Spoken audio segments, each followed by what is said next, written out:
Hello students, मैं लता साहू। आज मैं आप लोगों के लिए क्लास 9th का चैप्टर 8 गुलमर्ग की खिड़की से एक रात रीड कराने जा रही हूँ, जिसके लेखक हैं मोहन राकेश। ठीक है, मोहन राकेश का जन्म सन 1925 ईस्वी में हुआ था और इनकी मृत्यु सन 1972 ईस्वी में हुई थी। तो ये जो चैप्टर है गुलमर्ग की खिड़की से एक रात, यह एक गुलमर्ग कश्मीर का एक सुंदर प्राकृतिक स्थान है। तो इसमें यही बताया गया है कि गुलमर्ग की खिड़की से एक रात परिवेश से लिया गया है। इस यात्रा वृत्तांत में लेखक ने गुलमर्ग के प्राकृतिक सौंदर्य का स्वानुभूत विवरण प्रस्तुत किया है। गुलमर्ग का सारा वातावरण इनको अपने में समाया सा लगता है। गुलमर्ग की एक रात का अकल्पनीय सौंदर्य इनसे भुलाया ही नहीं जाता। ओके, तो यहाँ पर मोहन राकेश हैं, उनकी बहुत सारी रचनाएं भी दी गई हैं। जैसे इनकी प्रमुख रचनाएं हैं इंसान के खंडहर, नए बादल, एक और आदमी, और कहानी है इनकी अंधेरे बंद कमरे। ठीक है, और ना आने वाला कल, ये इनका प्रसिद्ध उपन्यास है। आषाढ़ का एक दिन, आधे अधूरे तथा लहरों के राजहंस, इनके क्या है प्रसिद्ध नाटक है। ठीक है, तो इनका ही एक ये जो गुलमर्ग की खिड़की से एक रात एक परिवेश से लिया गया है। ठीक है, तो चलिए आगे हम इस चैप्टर रीड करते हैं। कुछ जगह होती हैं जिन्हें आँख एक बार देखती है तो चौंक उठती है, फिर धीरे धीरे परिचित होकर उदासीन हो जाती है। गुलमर्ग एक ऐसी ही जगह नहीं है जहाँ पर एक बार देखो फिर मन भर जाए, नहीं, वो जगह ऐसी है, यानी उदासीन में क्या होता है, अनमना। ओके, तो मन हमारा अनमना सा हो जाता है, फिर हमारा दोबारा वहाँ जाने का मन नहीं करता। लेकिन गुलमर्ग एक ऐसी जगह है जहाँ हम एक बार चले गए फिर हमें वहाँ पर बार बार जाने का मन करेगा, वहाँ से वापस आने का मन नहीं करेगा। तो लेखक कह रहा है, जब मैं पहली बार गुलमर्ग गया तो मुझे वहाँ कुछ भी असाधारण नहीं लगा, यानी सब कुछ ऐसा ही था। असाधारण मीन्स सब कुछ नॉर्मल लगा उनको।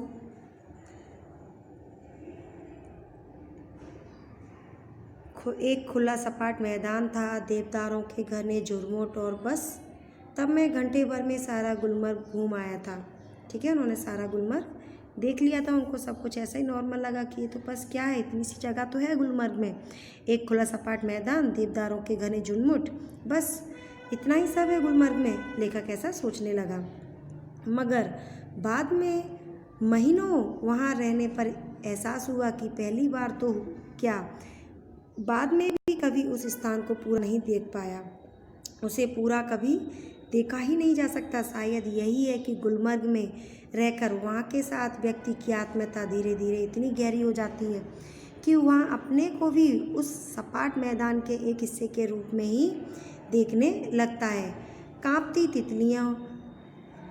तितलियों, उठते बादलों और बर्फ से चमकती पहाड़ियों की तरह दूसरी ओर वह पूरा विस्तार जिसमें वह स्वयं भी रहता है, उसे अपने में सब कुछ समाया सा लगता है।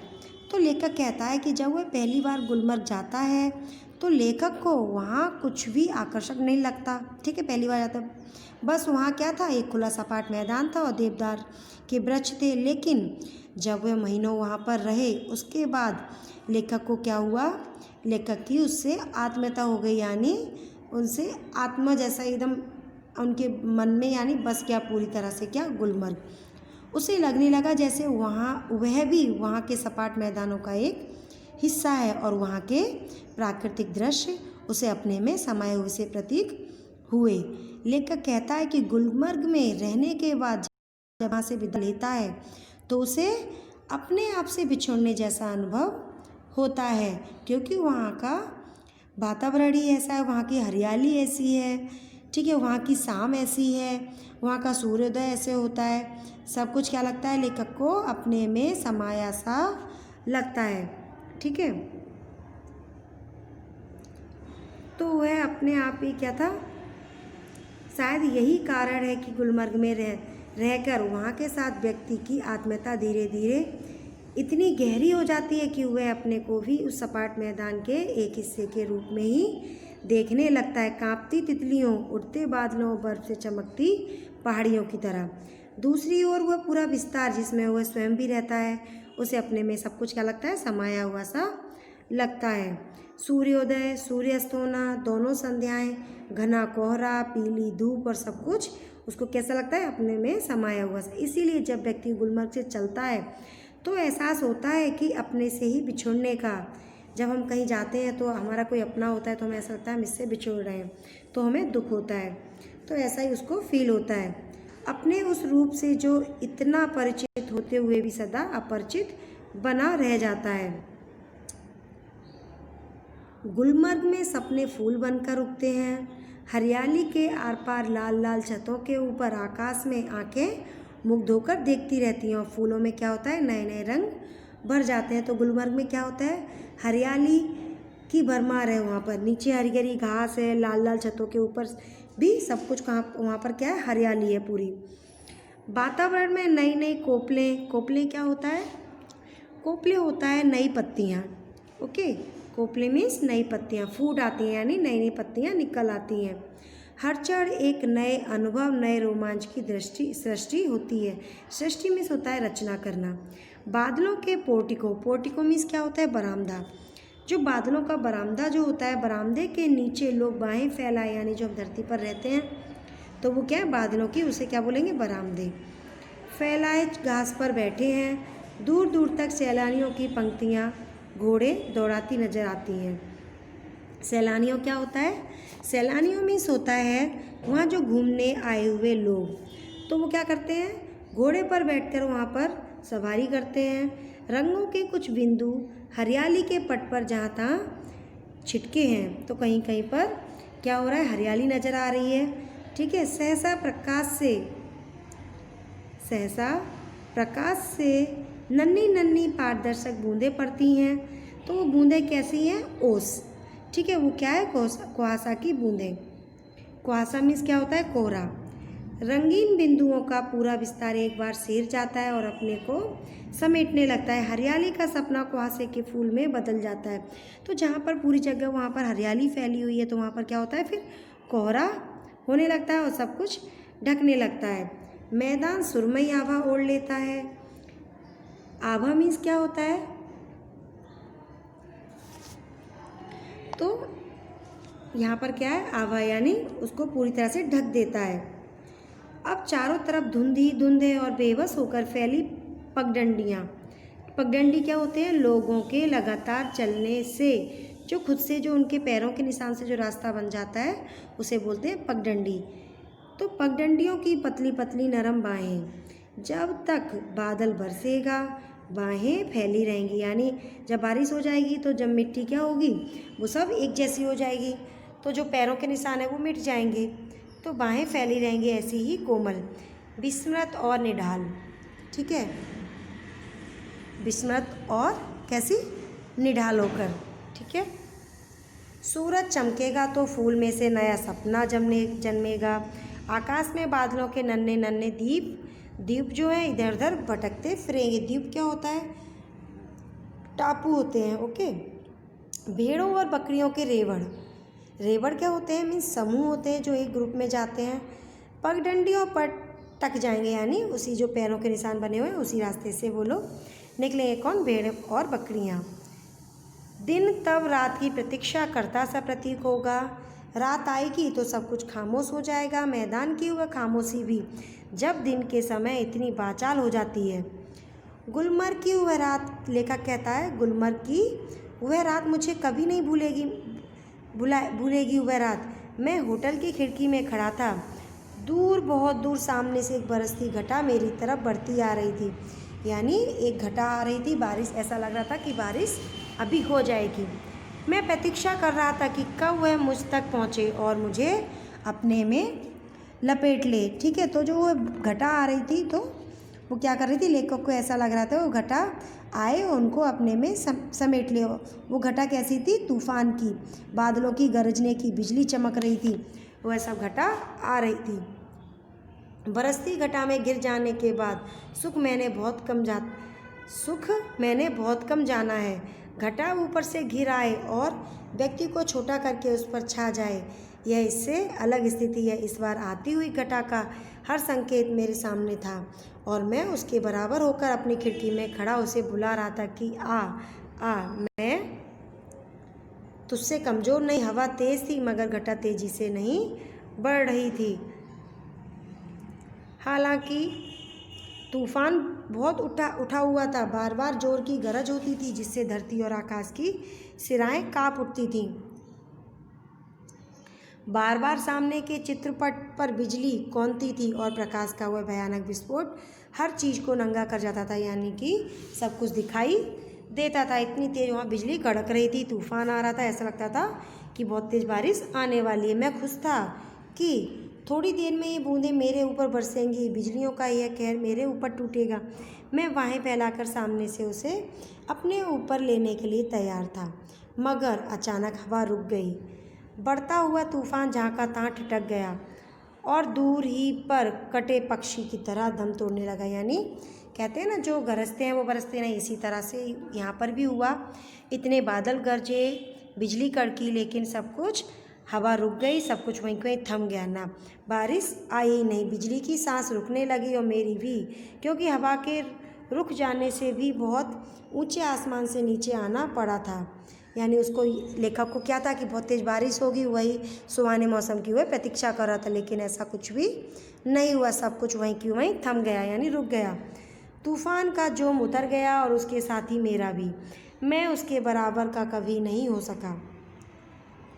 वे एक क्षण थे जो जीवन में एक बार ही आते हैं। गुलमर्ग में रहते हुए ऐसे क्षण पर हर किसी के जीवन में किसी न किसी रूप में अवश्य आते होंगे। तभी तो मुद्दत तक वहाँ रह चुकने पर भी कोई आकर्षण व्यक्ति को फिर खींचकर वहाँ ले जाता है, वरना वहाँ है क्या? एक खुला सपाट मैदान जहाँ ज़्यादा गोल्फ खेली जा सकती हैं। व्यक्ति क्यों बार बार वहाँ जाना चाहता है? क्या गोल्फ खेलने के लिए? नहीं। तो इसमें यही बताया गया है कि लेखक को क्या हुआ था, गुलमर्ग से एक आत्मीयता जैसा हो गया था। तो उसका क्या था, लेखक कहता है कि गुलमर्ग का कोई ना कोई आकर्षण लोगों को वहाँ खींच लाता है। ठीक है, अब यहाँ पर शब्दार्थ दिए गए हैं और टिप्पणी दी गई हैं। शब्दार्थ हैं गुलमर्ग। गुलमर्ग मैंने बताया था कश्मीर का एक सुंदर प्राकृतिक रमणीय स्थान है। तिगलियाँ यानी तिराहा, जो 3 रास्ते वाला होता है, जहाँ 3 रास्ते होते हैं। रोमांचकी मीन्स होता है आनंद देने वाला, यानी हर्षित करने वाला। पोर्टिको मैंने बताया था बरामदा। रेबड़ मीन्स झुंड होते हैं। कहर यानी अत्याचार, दम तोड़ देना यानी मर जाना। तो वहाँ पर स्वाध्याय दिया गया है। स्वाध्याय में क्वेश्चन नंबर 1 दिया गया, निम्नलिखित प्रश्नों के एक एक वाक्य में उत्तर लिखिए। तो यहाँ पर क्वेश्चन नंबर 1 दिया गया है। इसमें दिया गया है गुलमर्ग का भौगोलिक वातावरण कैसा है। तो वहाँ का वातावरण कैसा है? तो गुलमर्ग क्या है, ऊंचाई पर पहाड़ियों से घिरा हुआ एक ठंडा स्थान है। ओके, सेकंड क्वेश्चन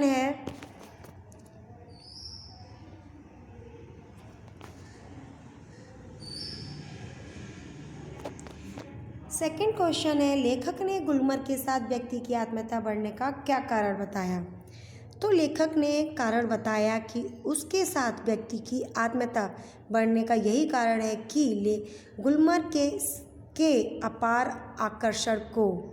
ठीक है, तो क्या है, तो लेखक ने गुलमर्ग के साथ व्यक्ति की आत्मीयता का बढ़ने का कारण बताया कि गुलमर्ग के अपार आकर्षण। गुलमर्ग का क्या है, अपार जो आकर्षण है, उसको देखकर व्यक्ति को उससे आत्मीयता बढ़ने लगती है। नंबर 3 है, खिड़की के पास खड़ा लेखक बरसाती घटा को देखकर किस बात की प्रतीक्षा कर रहा था। तो लेखक यही प्रतीक्षा कर रहा था कि कब घटा उस तक पहुँचे और उसे वह अपने में लपेट ले। ओके, नंबर 4 है, तूफान के एकाएक रुक जाने पर लेखक को कैसा अनुभव हुआ। तो लेखक को ऐसा अनुभव हुआ जैसे उसका दम घुटने लगा हो। ओके, 5 नंबर है, लेखक को किस बात का अफसोस हुआ। लेखक को अफसोस हुआ कि बरसाती घटा उसके बराबर नहीं हो सकी। एंड नंबर 6 है, लेखक ने गुलमर्ग की पगडंडियों के लिए क्या उपमा दी। तो क्या उपमा दी थी लेखक ने गुलमर्ग की पगडंडियों के लिए पतली पतली नरम बाहों की उपमा दी। कैसी उपमा दी? पतली पतली नरम बाहों की उपमा दी। ओके, अब यहाँ पर क्वेश्चन नंबर 2 है, क्वेश्चन नंबर 2 में दिया गया निम्नलिखित प्रश्नों के दो दो वाक्यों में उत्तर लिखिए। तो जिसमें नंबर 1 है, गुलमर्ग से विदा होते समय सैलानियों को कैसा एहसास होता है? कैसा एहसास होता है वहाँ से विदा होते समय? तो जब वहाँ पर घूमने जाते हैं, जो सैलानी होते हैं घूमने जाते हैं, तो घूमने के बाद जब वहाँ से विदा होते हैं तो उनको एहसास होता है कैसा? सैलानियों को क्या होता है, उनसे गहरी आत्मीयता हो जाती है, इसलिए वो वहाँ से विदा लेते समय उन्हें अब ऐसा लगता है जैसे कि हम किसी अपने इंसान से बिछड़ रहे हों, किसी हम अपने खास से बिछड़ रहे हों, उनको ऐसा एहसास होता है। सेकंड है, हमारा लेखक ने गुलमर्ग के दिन को बाचाल क्यों कहा है? क्योंकि वहाँ पर क्या होता है, सब कुछ गुलमर्ग में रात आते ही सब कुछ खामोश हो जाता है। दिन में सैलानियों के कारण वहाँ पर बहुत चहल पहल सी रहती है, इसलिए लेखक ने गुलमर्ग को दिन को बाचाल कहा है। एंड नंबर 3 है, सैलानी कब और क्यों शहर जाते हैं? तो सैलानी कब और क्यों शहर जाते हैं? सैलानी बर्फबारी होने पर अत्यंत ठंडक के कारण शहर जाते हैं, क्योंकि वहाँ पर क्या है, बर्फ़ पड़ती है। ठीक है, नेक्स्ट देखिए, लेखक की प्रतीक्षा असफल क्यों हुई? असफल क्यों हुई? लेखक की प्रतीक्षा असफल क्यों हो गई? तो लेखक तूफानी हवा के साथ आ रही बरसाती जो घटा थी उसकी प्रतीक्षा कर रहा था, लेकिन तूफान रुक जाने पर क्या हुआ, वह वहाँ उसके पास तक नहीं पहुँची, इसलिए लेखक की प्रतीक्षा असफल हुई। अब ये क्वेश्चन नंबर 3 दिया गया है। क्वेश्चन नंबर 3 है, निम्नलिखित प्रश्नों के 5-6 वाक्यों में उत्तर लिखिए। तो इसमें 5-6 वाक्यों में लिखना है, जिसमें नंबर 1 दिया गया है, लेखक ऐसा क्यों कहता है कि गुलमर्ग को कभी पूरा नहीं देखा जा सकता? क्यों कहता है लेखक कि उसको पूरा नहीं सकते? क्योंकि गुलमर्ग में रहकर वहाँ के साथ व्यक्ति की आत्मीयता बहुत गहरी हो जाती है, और वहाँ पर क्या है तो कुछ नहीं, एक सपाट मैदान है, लेकिन वही मैदान से उनकी आत्मीयता इतनी जुड़ जाती है, ऐसा लगता है उनको जैसे कि वो भी उसी सपाट मैदान के एक हिस्सा हैं। ओके, और ऐसा लगता है उनको कि कभी भी उन्होंने गुलमर्ग को कभी पूरा नहीं देखा जा सकता, लेखक को ऐसा महसूस होता है। सेकंड वाला है, दिन में गुलमर्ग की शोभा का वर्णन अपने शब्दों में करना है। तो आप चैप्टर समझा होगा, आपने चैप्टर से पढ़ के आपको दिन की शोभा के बारे में बताना है, वहाँ पर क्या क्या होता है। तो मैं आप लोगों को थोड़ा बताती हूँ। वहाँ पर हरी हरी घास के बीच तरह तरह के रंग बिरंगे फूल खिलते हैं, और वहाँ पर क्या करते हैं, सैलानी घुड़सवारी करते हैं तो उसकी आवाज़ आती है, और आकाश में बादलों के नन्हे नन्हे दीप तैरते दिखाई देते हैं, और भेड़ बकरियों की रेवड़े से क्या होता है, पगडंडियाँ ढक जाती हैं। तो ये सब वहाँ का दिन का वर्णन है। एंड नंबर 3 है, प्रकाश, बादल तथा हवा के कारण गुलमर्ग दर्शन में आए रोमांच का वर्णन कीजिए। ये भी आप लोग को चैप्टर के अंदर से देखकर लिखना है। एंड नंबर 4 है, पंक्तियों का आशय स्पष्ट कीजिए। नंबर 1 है, गुलमर्ग में सपने फूल बनकर उगते हैं, हरियाली के आर पार लाल लाल छतों के ऊपर आकाश में। ठीक है, तो इसका मीनिंग क्या होगा, इसका अर्थ होगा कि गुलमर्ग के रंगीन फूल और सुंदर सपनों की तरह होते हैं। हरी भरी घास पर दूर दूर तक फूल ही फूल दिखाई देते हैं, लाल रंग की छतों पर भी फूल नज़र आते हैं। ठीक है, सेकंड वाला है, रंगीन बिंदुओं का पूरा विस्तार एक बार सिर जाता है और अपने को समेटने लगता है। तो वहाँ पर क्या होता है, हरी घास पर बैठे रंग बिरंगे कपड़े पहने तरह तरह के लोग, जो सैलानी वहाँ पर यात्री आते हैं, वो उनसे क्या होता है, सुहावने वातावरण का वो आनंद लेते हैं। तभी छोटी छोटी बूंदें गिरने लगती हैं, और जो सैलानी होते हैं, यात्री होते हैं, वहाँ से उठकर सुरक्षित जगहों पर चले जाते हैं। ठीक है, अब क्वेश्चन नंबर 5 आया। क्वेश्चन नंबर 5 में दिया गया है, हरियाली का सपना कुहासे के फूल में बदल जाता है, यह दृश्य किस समय का होता है? तो यह दृश्य किस समय का है? यह दृश्य कब का होता है? जब सूरज निकलने पर पूरा दृश्य बदल जाता है और आकाश में बादल सहने लगते हैं, और हरी हरी घास क्या होती है, ढकने लगती है। तो कब का हुआ ये सायकाल का समय होता है। कब का? सायंकाल यानी शाम का समय।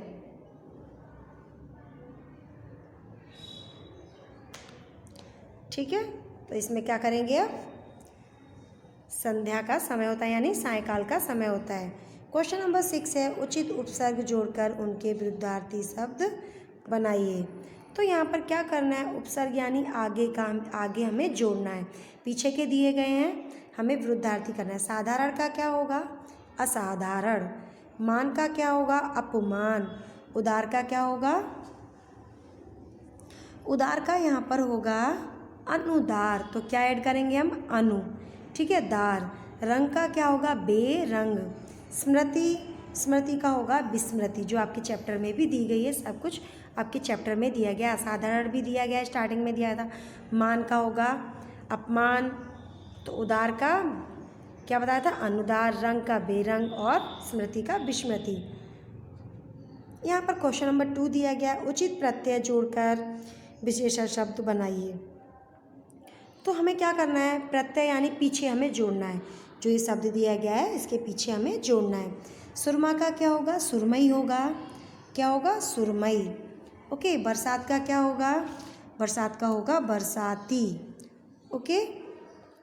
बरसात का क्या होगा? बरसाती। और तूफान का क्या होगा? तूफानी। हमें क्या करना है? ई की मात्रा ऐड करना है। चमक का क्या होगा? चमक का हम करेंगे चमकीला। विस्फोट का क्या होगा? विस्फोटक। ओके, तो इस तरह से हमें ये करना है। एंड नंबर 3 है हमारा, उचित प्रत्यय जोड़कर संज्ञा बनाइए। हमें यहाँ पर प्रत्यय जोड़ना है। लाल है तो लाल की क्या होगी? लालिमा। ओके, लाल की क्या होगी? लालिमा। खामोश का क्या होगा? खामोशी। ठीक है। कमज़ोर का कमजोरी। आकर्षक का आकर्षण। ओके। एंड नंबर 7 दिया गया, क्वेश्चन नंबर 7, वाक्य में प्रयोग कीजिए। विस्फोट। तो विस्फोट का वाक्य में प्रयोग कैसे करेंगे? कि वहाँ कहीं का भी हम ले लेंगे कि वहाँ पर बहुत बड़ा विस्फोट हुआ। ओके। एंड सेकंड, आकर्षण। तो मुझे वह सब देखकर आकर्षण क्या हुआ? आकर्षण होता है देखकर, यानी आकर्षण मीन्स क्या होता है? खिंचाव। ठीक है, तो हम बोल सकते हैं इसको, तितलियों को फूलों का बड़ा आकर्षण रहता है, यानी आकर्षित होती हैं उसको देखकर। पारदर्शक।